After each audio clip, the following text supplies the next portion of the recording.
This copy of Castlevania was handed to me not working, and we're going to see if we can get it working again with a little something I like to call open cart surgery. And how are you feeling? You got John Riggs here. Been doing this on my channel for several years now. I just take games that were not working and I try to get them working again by any means necessary. I don't have a tech background. I don't have an engineering degree. I don't have any plaques of certificates on my wall telling me that I graduated from some school about using a soldering iron or anything like that. I'm not that guy. I'm just the guy that's been doing stuff like this since the 90s to get these games working again by a few different means, hopefully just cleaning them. If cleaning them works for me, I know it's the most boring video ever, I just want to see these games working again. But I have no issues about pulling out my soldering iron and trying to do stuff to this thing to get it working, man. Especially with Castlevania. A game as awesome as Castlevania, we gotta see it working again, man. To save you the trouble, I already tested it in my Super Retro Trio 3 Plus, but I also did test this on both a top loader and a toaster model. Didn't work on either of them. And this is the type of game that will work in my clone console. You haven't skipped ahead to the end just to see if I got it working yet? You're awesome. So I'm gonna open it up here, and this screwdriver will not work. You know, the business side of me says I should have something like this for my own, but what that Pink Gorilla has is already perfect enough, because it has the other screwdrivers that you need. This is called the Bootleg Buddy, by the way, if you're curious. Even includes little cards on like what to look for to make sure it's not a bootleg. Not sponsored or endorsed, but I do have one, and you know, I like to support my friends there as well. But also, any of the tools I do use, I have linked in my Amazon affiliate, including the screwdrivers, including the one-up cards. We'll get into all that in a bit. Okay, I have that kind of eyesight where I have to like look over my glasses here.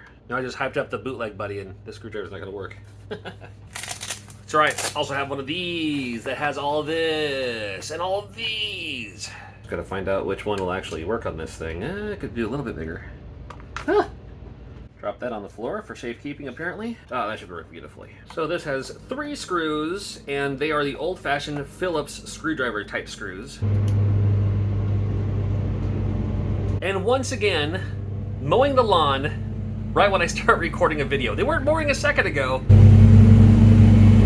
Every time. But the good news is, I don't have to mow the lawn, because they mow the lawn. So you can see those pins at the very bottom there. They're pretty dirty here. They're pretty dirty. And even more so on the back. Even more so on the back. We're going to try a one-up card first, just to see if that's all it takes.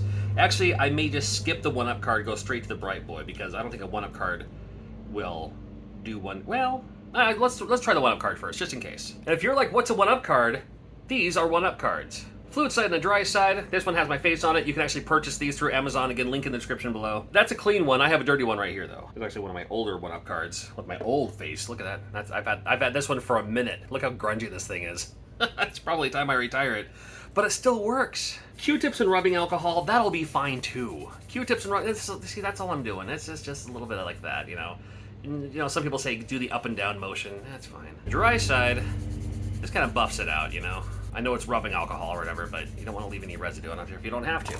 You can pop this in just like this, and I'm going to do that on my clone console here. I use the Super Retro Trio 3 Plus, but, you know, whatever works. 1, 2, 3, power on. And nothing. All right. So I'm going to try this stuff called Bright Boy. It is a metal polisher, not as harmful as Brasso in my opinion. Every freaking time, I'm telling you. That's all right. You can laugh. Most might say don't use anything other than like rubbing alcohol or whatever. But I've never had a game not work because I've used this. So I'm gonna go. It's already not working. May as well see if we can get it a shot. I've had so many games start working after doing just this. You know, a little bit goes a long way here. And this big old bottle, I've never replaced it because a little bit goes a long way. Put a little bit on both sides here. I'll just kind of scrub this part out. Gives me a chance to tell you that I'll be at a few conventions coming up through the end of the year. Before I let you know what conventions you can meet me at later on this year, you'll see me rocking this look. Huge shout out to Mott & Bow, super high quality clothing at a fraction of designer prices. If you've seen me before, man, I need help dressing myself, and they actually sent me a couple of pairs of jeans and shirts to try out, and including my medical conditions, including hypothyroidism, which is super hard for me to lose weight. The jeans, the shirt, super comfy, stretchy to me. These sweats even have a back pocket. Not a whole lot of sweats even have pockets, but these ones do, and they're big enough to hold your games. Try them out for yourself, mottandbow.com, and use promo code RIGGS and you'll save 10%. Thank you.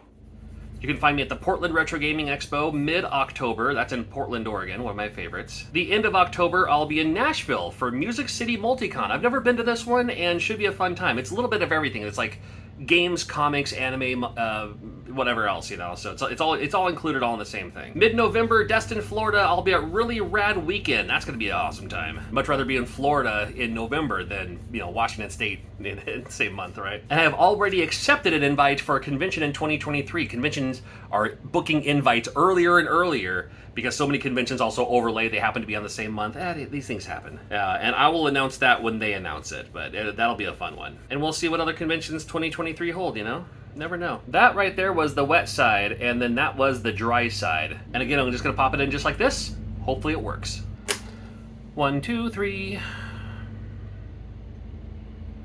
Still nothing. All right, should we reflow the solder? I guess we could.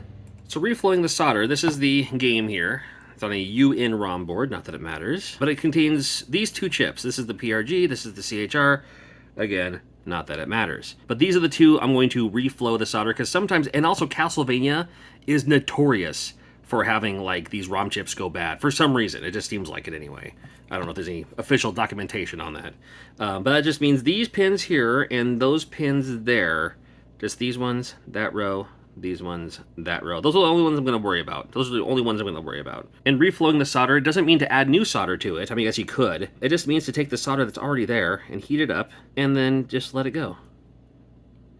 And you'll feel it. You'll feel the solder just kind of give. And it's just like breathing new life into these pins. When you go up and down, up and down. It's a little relaxing for me too. I like doing stuff like this. Helps me focus. Gives me a goal. Yes, there are things to hold the boards in place. I happen to have one. I have a pretty good one. But I just feel like, you know, I've always just kind of done it this way, holding it by hand. And believe it or not, never burned myself. Maybe once. And this kind of thermal blue pad that it's on certainly helps too.